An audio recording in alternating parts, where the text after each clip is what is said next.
Começa agora o Ponto de Pauta, o programa da Sedufisme.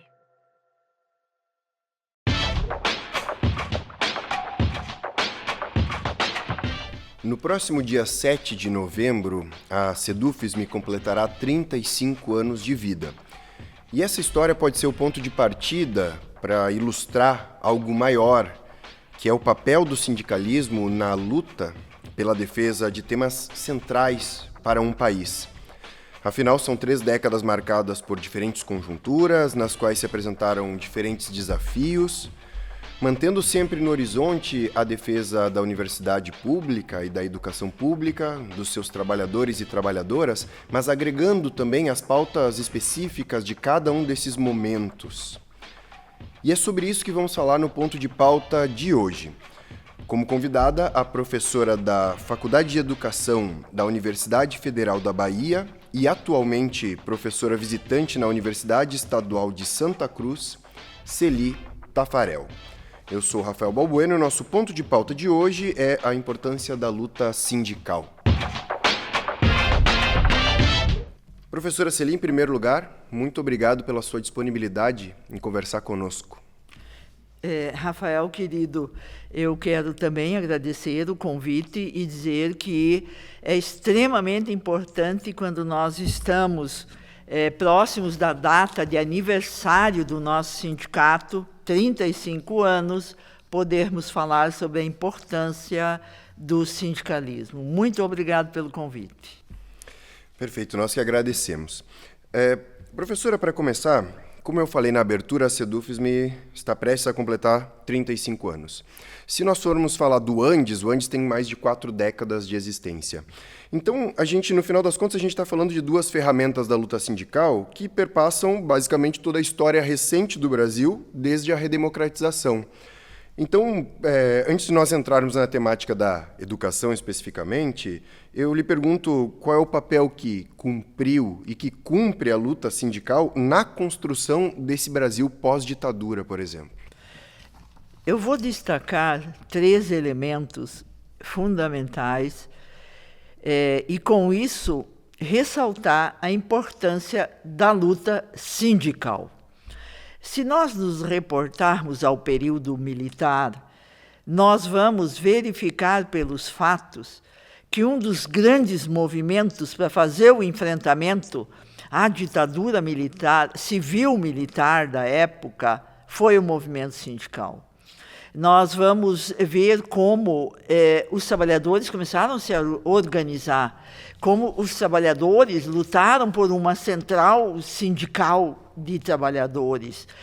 Nós vamos verificar o quanto era necessário ter um ponto de apoio para conduzir o processo de reivindicações. Então, esse é o primeiro ponto que eu quero destacar. O segundo ponto que eu quero destacar é que nós vivemos um período em que outras lutas também se fizeram presentes para defender um país onde não prevalecesse a ditadura militar, a terrível ditadura militar. E o terceiro ponto que eu quero destacar do surgimento, do nascimento, da organização do Antissindicato Nacional, do nosso sindicato de docentes da Universidade Federal de Santa Maria, é que, ao iniciarmos de maneira organizada um processo de luta, nós fincamos os alicerces para aquilo que significa hoje o enfrentamento, para conseguirmos ver as nossas reivindicações atendidas. Por quê? Porque a classe trabalhadora não tem nada que caia do céu. Tudo é fruto de luta. Imagina, Rafael, imaginem se nós não tivéssemos feito com que, naquele período histórico, fossem organizadas as lutas dos trabalhadores sem terra, dos estudantes, dos trabalhadores de todos os âmbitos da economia, que vai desde o setor agrícola, ao setor industrial, ao setor comercial, ao setor de serviços. Portanto, o nosso Antissindicato Nacional e o nosso sindicato aqui dos docentes da Federal de Santa Maria, eles têm uma relevância extremamente grande, uma relevância social, uma relevância política, e por isso nós temos que festejar esse momento.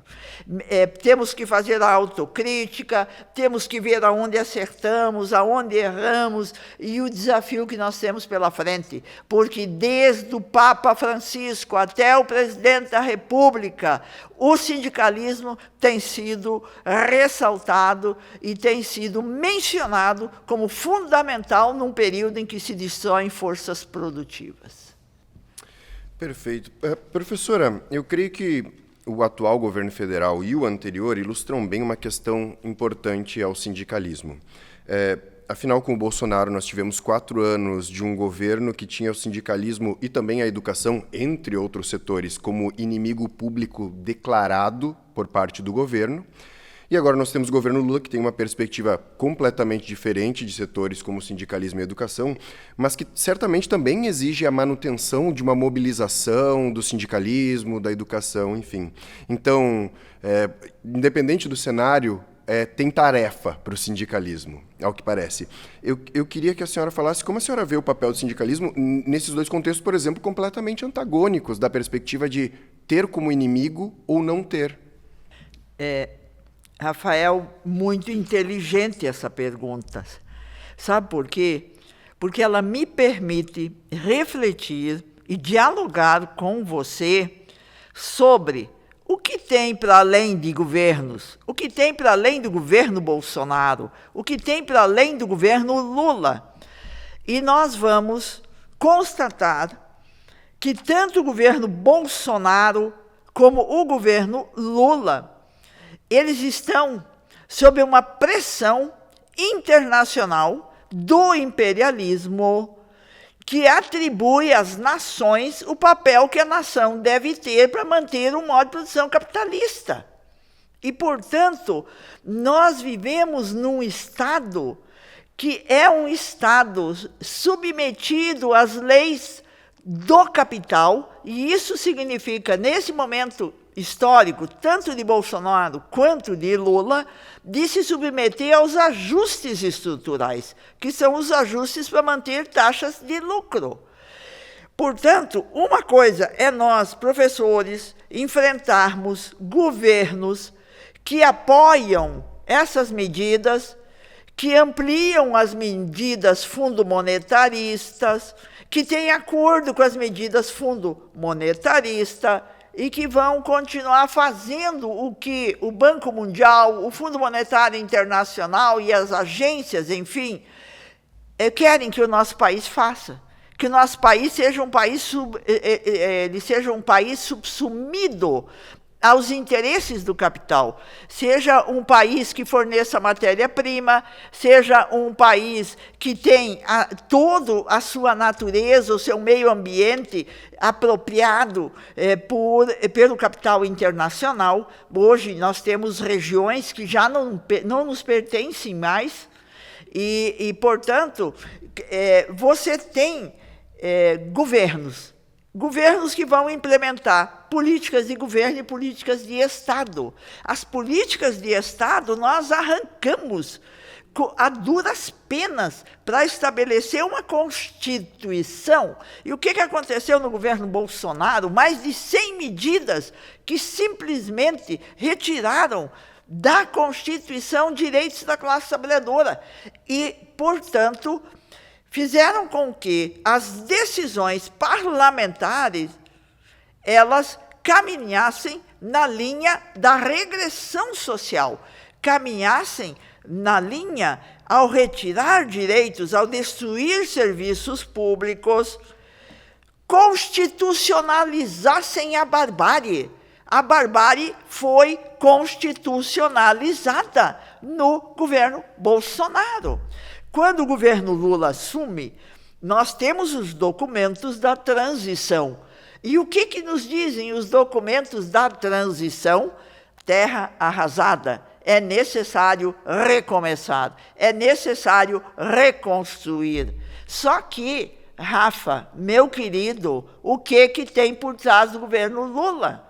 Então, por trás do governo Lula tem um Estado capitalista, tem um legislativo, tem um executivo, tem um judiciário, e simplesmente não desaparece, simplesmente não se tornam aliados da classe trabalhadora para fazer com que as reivindicações da classe trabalhadora sejam atendidas. E, portanto, a luta de classe se expressa no governo Lula. E esse governo foi um governo de conciliação de classe. E nós sabemos pela história que na conciliação de classe, o aparato estatal, ele age por consenso, por coerção. Ou se aceita o que é deliberado, e as deliberações são as deliberações dos capitalistas, dos que mandam no Banco Central, e se isso não for feito por consenso, é por coerção. E está aí o que acontece com o movimento dos trabalhadores rurais sem terra. É coerção a todo momento. Por quê? Porque os trabalhadores rurais sem terra, eles reivindicam a reforma agrária, que é fundamental para garantir a nossa existência, para preservar o meio ambiente, para garantir comida sem agrotóxico, para dar um freio no latifúndio. Então, meu querido, nesse momento histórico, nessa estrutura capitalista, tu tem uma conjuntura, e é claro que a luta, o é escuro, que a luta sindical, ela tem mais possibilidades de avançar se tu tens um governo que, apesar de fazer a conciliação de classe, apesar de encaminhar ao parlamento e ter aprovado um arcabouço fiscal que coloca limites nas possibilidades de atendimento das reivindicações, a luta, ela continua, mas num outro patamar. Tanto é que nós acompanhamos recentemente a greve dos servidores públicos federais, por recomposição salarial, por atendimento e reivindicações relacionadas ao orçamento, a concurso público, a progressões, a revogar determinadas medidas, enfim, a pauta que estava na mesa. E o que nós tivemos? O governo Lula recebeu o movimento sindical. Recebeu como nós gostaríamos? Eu diria que não, porque demorou muito esta greve e o acordo que foi assinado está com problemas, porque os técnicos administrativos, dia 15 e 16, paralisaram. E por que eles paralisaram? Porque eles querem urgência no atendimento das reivindicações e daquilo que foi acordado no acordo estabelecido nas mesas de negociação. Então, a luta é permanente, porque a nossa luta não é contra o governo Lula, derrubar o governo Lula. A nossa luta permanente é contra uma estrutura capitalista, onde os proprietários dos meios de produção, onde os ricos, onde os poderosos que se apropriam da riqueza do nosso país e não querem nem que ela volte na forma de políticas públicas. E nós estamos aqui reivindicando mais e melhores políticas públicas, com o instrumento que nós temos. E qual é o instrumento que nós temos? Nós temos os nossos partidos, nós temos o nosso movimento social e, fundamentalmente, nós temos o movimento sindical. Perfeito. Professora, e falando agora sobre a universidade pública, se nós pegarmos o transcorrer das 4 décadas do Andes, de existência do Andes, Sindicato Nacional, por exemplo, nós vamos falar de uma entidade que surge em um modelo de universidade que acompanha a sua transformação e que hoje atua em um modelo de universidade que tem consideráveis diferenças daquele modelo lá de quando a instituição, o sindical, surgiu. Então, eu lhe pergunto, especificamente sobre a universidade, qual é o papel que a luta sindical cumpriu e segue cumprindo nesse processo que é um processo de disputa, de constante disputa na construção de um modelo de educação? Fantástico, Rafael, fantástico. Por quê? Porque quando nós pensamos na universidade, quando nós tratamos da universidade, eu costumo dizer, nós estamos tratando do cérebro de uma nação.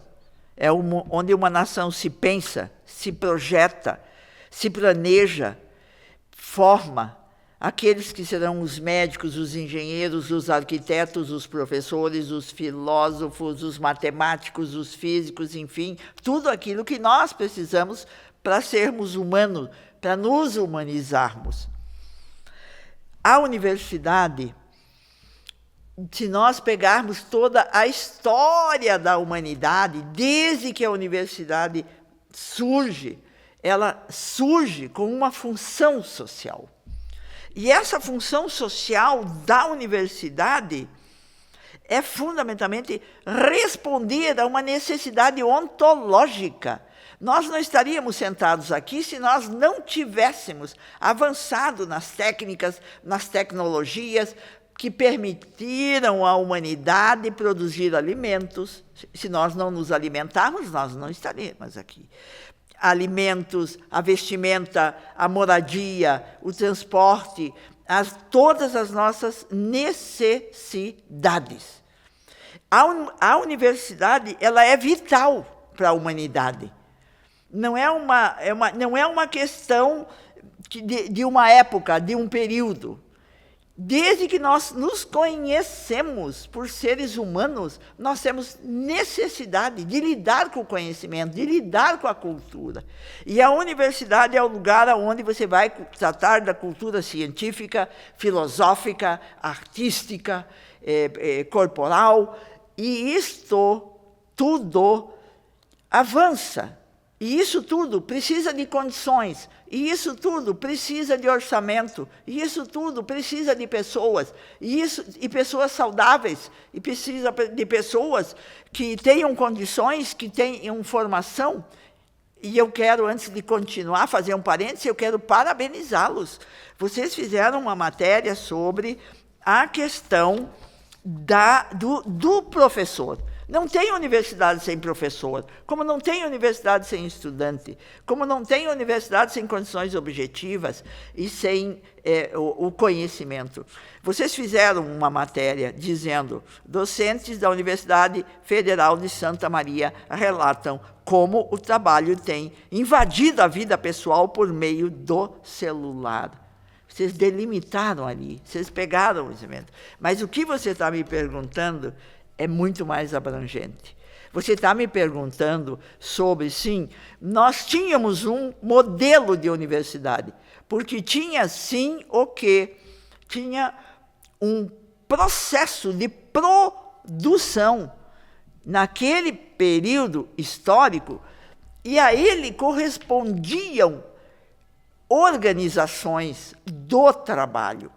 E daquele período para cá, teve uma reestruturação produtiva. Daquele período para cá, teve alterações no mundo do trabalho. Daquele período para cá, mudou a forma do Estado. Daquele período para cá, a política neoliberal foi aprofundada. Então, se você tem no surgimento do capitalismo a política liberal, aquela política que ilude os trabalhadores, achando que o trabalhador tem liberdade para fazer o que quer, quando, na verdade, é o capital que decide o que nós vamos fazer ou não, passando pelo neoliberalismo, que já foram medidas tomadas para manter taxas de lucro, hoje, em que pé nós estamos? Nós estamos no pé da implementação do ultraneoliberalismo. E é este momento histórico, a universidade passa sob pressão do ultraneoliberalismo. E, portanto, você vai encontrar dentro da universidade uma reestruturação produtiva, que procura fazer com que toda a estrutura da universidade passe por alterações. Eu vou dar um exemplo do que vocês estão passando aqui.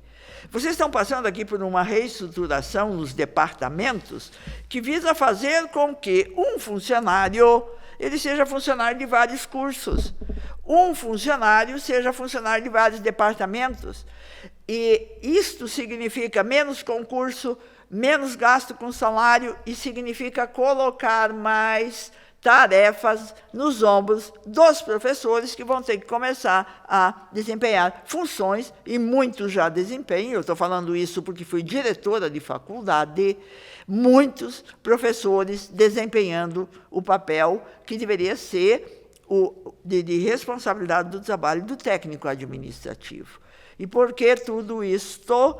Essa reestruturação do mundo do trabalho pegou a universidade de cheio. E hoje os professores estão sentindo o peso do que significa isso. E aí, como é que nós vamos responder a isso, se não por dentro de um sindicato que pensa a universidade, que pensa a soberania do país, que pensa o projeto acadêmico da universidade, para fazer com que os professores não adoeçam, os técnicos não adoeçam, os estudantes não se suicidem, para que a gente tenha uma universidade humanizada e não desumanizada, como é o caminho que o neoliberalismo está colocando para a universidade.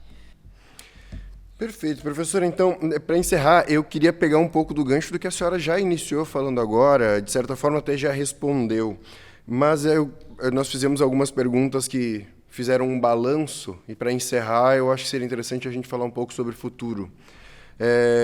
Essas transformações na educação que a senhora menciona, que são transformações no mundo do trabalho e que vão pegar a universidade, essas transformações que são, na sua grande maioria, contrárias aos interesses da classe trabalhadora. A partir dessas transformações, o que, na sua avaliação, se coloca na ordem do dia, enquanto urgentíssimo para o sindicalismo, para o futuro do sindicalismo? Se nós pegarmos as avaliações de conjuntura que estão nos cadernos de texto de CONADE, de congressos, se nós pegarmos as grandes reflexões de totalidade, nós vamos ver que pode ser que nós não tenhamos futuro, meu querido Rafael. Por quê?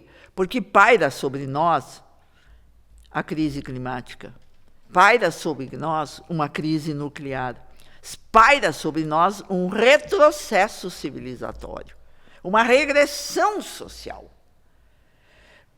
Portanto, nós precisamos, sim, nos situar nesse momento em que agem forças destrutivas, que atacam as forças produtivas, as destruindo. Então, a destruição do meio ambiente, as guerras que estão instaladas, a guerra na Ucrânia, a guerra na faixa de Gaza, que aquilo não é mais guerra, aquilo é extermínio étnico, o ataque ao Líbano, as guerras na África, olha o que está acontecendo no Congo. Então, isso nos mostra que nós poderemos não ter futuro. Quem é que vai se pensar o futuro e sob que base nós vamos pensar o futuro? Então, eu costumo dizer, nós temos que, sim, pensar nisto que você colocou, o futuro. E nós temos que pensar isso, nós, indivíduos, nós, classe trabalhadora, nós, humanidade. Porque, senão, nós não vamos conseguir deter a avalanche destrutiva, porque o modo de produção capitalista não convive com soberania, não convive com democracia, não convive com direitos da classe trabalhadora e não convive com preservação do meio ambiente. Vamos combinar, não combina. E, portanto, nós precisamos, sim, colocar na pauta do dia. O nosso futuro está na possibilidade de alterar o modo de produção da vida para um outro modo de produção da vida, que é o socialismo, que é o comunismo. Mas daí você pode perguntar, mas e tem indícios na humanidade que a gente pode pensar esse futuro? Tem indícios. Tem a Comuna de Paris, tem a Revolução no Leste Europeu, tem países que lutam por sua soberania, que lutam pela dignidade do seu povo, como é Cuba. E, portanto, nós temos futuro. Se nós, indivíduos, assumirmos, se nós, classe trabalhadora, com nossas organizações, entre as quais a sindical, se nós, humanidade, reagirmos à altura desse processo destrutivo. E aí, eu quero destacar, nós temos resultados de pesquisa que demonstram que o avanço do nazifascismo é um dos grandes desafios nossos. E esse avanço da extrema-direita, da direita, está colocado no nosso país. Está colocado aqui no Rio Grande do Sul, está colocado nas eleições em Porto Alegre, está colocado na vida de cada ser humano. Portanto, nós, como indivíduos, que temos o mínimo de elementos para pensar na humanização, nós temos que lutar, lutar e lutar. Nós temos que lutar diariamente, como se fosse possível fazer a revolução. E isto é uma atitude que nós temos que ter no dia a dia. E eu te digo mais, para terminar. Hoje falei sobre isso na universidade. Você pode dizer, Rafael, mas eu estou fazendo tão pouco. Eu estou investigando, eu estou levantando dados, eu estou escrevendo matérias, eu estou comunicando para todo o país o que está acontecendo com os professores e as professoras na Universidade Federal de Santa Maria. Isso não é pouco, Rafa. Sabe por quê? Porque isso está situado num tempo histórico enorme em que a humanidade está ameaçada de não ter futuro. Portanto, pequenas coisas, Rafael, que se somam numa grande época, podem significar grandes coisas. Por isso eu quero elogiar o nosso sindicato, eu quero dar parabéns a essa diretoria, eu quero motivar os professores dessa universidade, que todos se sindicalizem, que todos participem da vida sindical, porque aqui é o local onde nós podemos nos pensar enquanto humanidade, enquanto classe trabalhadora, enquanto indivíduo que precisa viver bem e não adoecer, como vocês estão provando. Meu querido, prazer enorme estar aqui com vocês, muitas felicidades. E isso significa força para a luta, para o nosso sindicato, para a atual diretoria e para a diretoria que há de assumir no próximo período. Professora, nós que agradecemos a sua disponibilidade em conversar conosco, a sua gentileza. Está em Santa Maria para participar de um evento, certo? Então, achou um espaço na agenda ali para nos atender. A gente que agradece.